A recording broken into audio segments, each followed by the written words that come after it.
বাংলাদেশের ক্রিকেট ইতিহাসের সবচেয়ে আলোচিত নামটা সাকিব আল হাসান। আলোচনার বাইরে যেন তিনি থাকতে পারেন না। তাই তো আবারও আলোচনায় এসেছেন রাজনৈতিক অস্থিরতা, বিতর্কিত ছবি, সংসদ সদস্য থাকা, ক্রিকেট থেকে দূরে থাকা, সব মিলিয়ে নানা প্রশ্নের উত্তর দিয়ে। তবে অবশ্য সাকিব এবার খুলে বসেছেন কথার ঝুড়ি।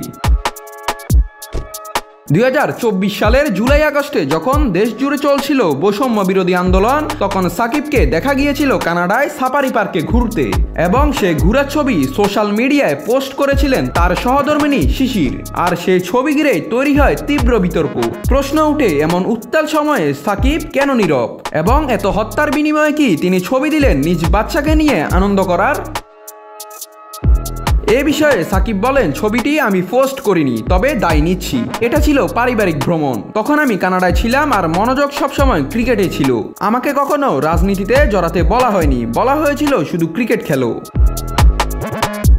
রাজনৈতিক পট পরিবর্তনের পর দেশ ছাড়তে হয় সাকিবকে। সংসদ সদস্য থাকলেও রাজনীতিতে সক্রিয় থাকার সময় পাননি, এটাই তার দাবি।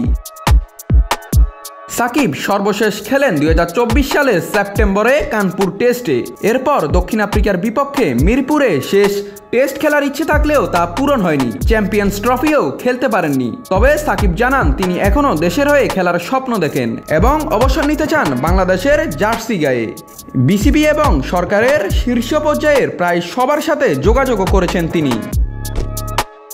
শেষে অবশ্য প্রশ্ন রেখে গেছেন সাকিব নিজেই। তিনি বলেন, আমার 18 বছরের ক্যারিয়ার না 6 মাসের রাজনীতি, কোনটা নিয়ে আমাকে বিচার করবেন সেটা এখন আপনাদের ইচ্ছা। দেশের হয়ে আবারও মাঠে নামতে পারবেন কিনা সাকিব আল হাসান, সে প্রশ্নের উত্তর আপাতত সময়ের হাতে। কিন্তু তার স্বপ্ন এখনো একই, অন্তত দেশের হয়ে বিদায়ী ম্যাচে মাঠে নামা। নাত রাহুল, নিউজ না স্পোর্টস।